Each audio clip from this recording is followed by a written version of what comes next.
박미의 뉴욕 일기장, 지금으로부터 14년 전 이야기를 여러분들에게 펼쳐드리겠습니다.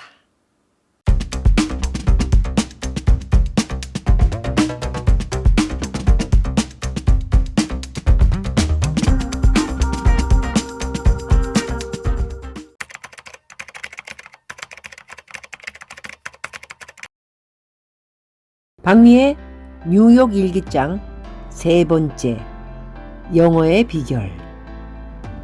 지금 사회에서 항상 중시하는 건 영어, 조기 교육이니 뭐니 항상 요즘의 어린 아이들에게는 영어가 필수이다.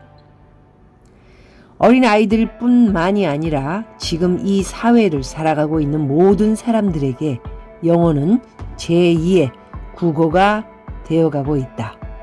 아니, 우리나라뿐만이 아니라 세상 어딜 가더라도 거의 영어는 기본이라고 생각하는 게 요즘 세상이다.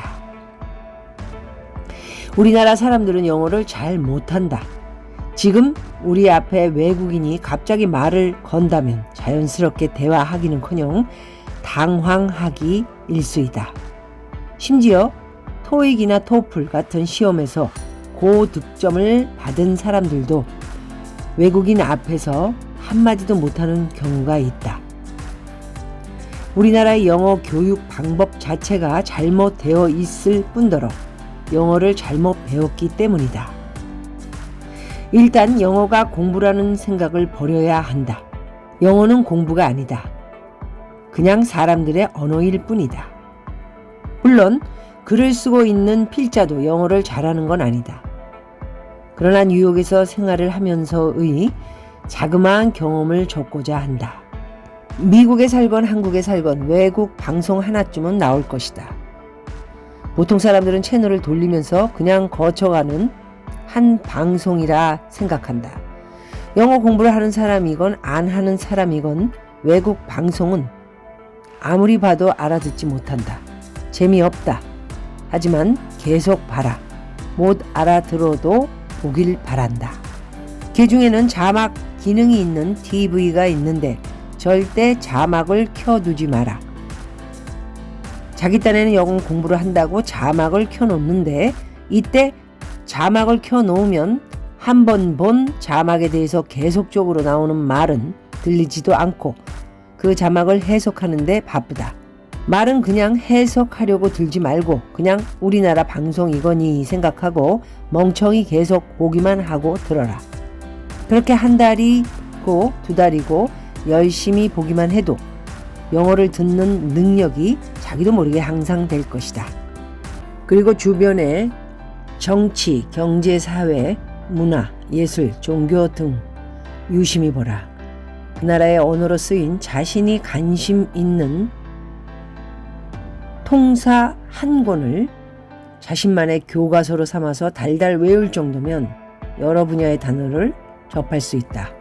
그 나라의 종합적인 안목을 읽을 수 있기 때문이다. 소리내서 읽기, 소리를 크게 내면 오감이 작동해 그냥 외울 때보다 깊이 기억되고 외국인과의 대화 시 더 자신감이 생기게 된다. 하루에 얼마만큼의 시간을 내어 30분씩 정도라도 매일 읽어야 하고 잘 외워지지 않는 단어는 노트에 발음 기호와 뜻 등을 기록하여 공부한다. 영어 공부에는 문법도 중요하지만 많은 단어를 아는 것이 중요하다. 외국인 이성 친구를 사귀는 것 정말 크게 도움이 된다. 여러분이 외국인 이성 친구를 과연 어떻게 사귈지가 관건이지만 일단 외국인 이성 친구를 사귀게 되면 자신이 좋아하는 사람과 대화를 하고 싶어하는 마음과 애정으로 인해 자신의 영어 실력 향상에 엄청난 도움이 될 거라고 확신한다. 일단 이렇게 몇 가지 생각나는 것들을 적어본 것은 어느 나라의 언어를 배워도 언어 습득에 가장 필요한 방법이라 읽었고 또 경험해 봤기에 써보았다. 모든 사람들이 똑같은 꿈을 가지고 있는 것이 아닌 것처럼 난 부모님이 원하는 열심히 공부해서 의사나 변호사 등등 그놈의 사자가 들어간 직업을 가진 사람이 되지 못했고 공부도 많이 안 했지만 훌륭하게 사회에서 성공하고 부와 명예를 이루며 살아왔다. 언어 습득에 필요한 좋은 방법이 있으나 완전 내 스타일로 살아가는 언어 실천을 해야만 난 즐거울 수 있었다. 그것은 읽고 쓰고 영어 책을 매일 읽고 공부해야 하는 부담이 컸었던 것 같다. 우선 아침에 일찍 일어나 학원에서 듣고 쓰고 친구들과 회화를 하는 순간순간마다 열심히 실천했고 일상생활에서는 어디를 가든 영어로 말하려고 노력했다. 말이 짧은 나는 길게 영어를 하면 정말 머리가 아팠지만 똑같은 이야기거리로 반복해서 말하다 보니 어느샌가 습관처럼 자연스럽게 뉴욕에 거주하는 세계 각국의 사람들과 친하게 지낼 수 있었다. 맨하탄은 세계 각국의 사람들이 모여서 살아가고 있다. 미국에서 태어나 자란 미국인 외에 영어를 완전하게 발음하고 말하고 있는 미국인은 일상생활 속에서는 많지 않았다.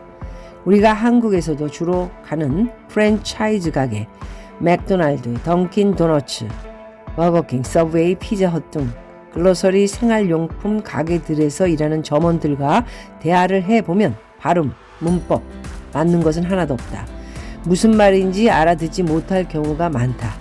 어떤 종업원은 영어를 한마디도 안 하고 설거지나 청소를 그리고 잡다한 일만 하는 예도 있다. 그런데 이런 점원 중에는 물건을 사러 오는 사람들 중 영어를 잘 못하는 사람들을 금방 알아보고 정확하지는 않으면서 빠른 말과 사소한 질문으로 손님을 무시하고 비웃는다.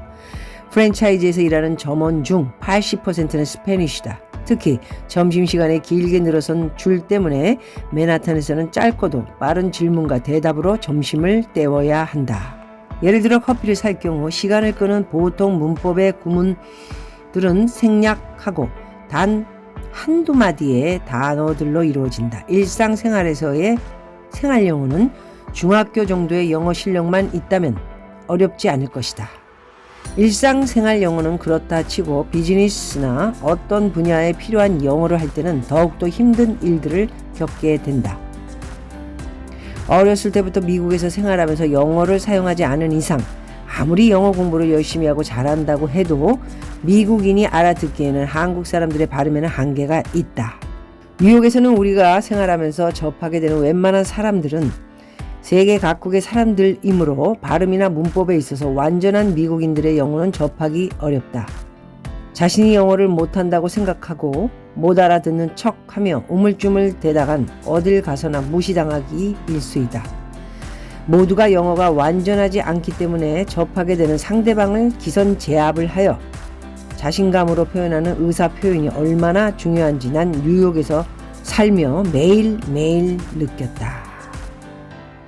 이제 미국에서 시작하는 여러분은 미국에서의 영어를 자신감으로 표현하고 틀리더라도 반복적으로 이야기하려고 노력한다면 너무나 쉽게 영어를 풀어나갈 거라 생각한다. 박미의 뉴욕 일기장 영어의 비결입니다.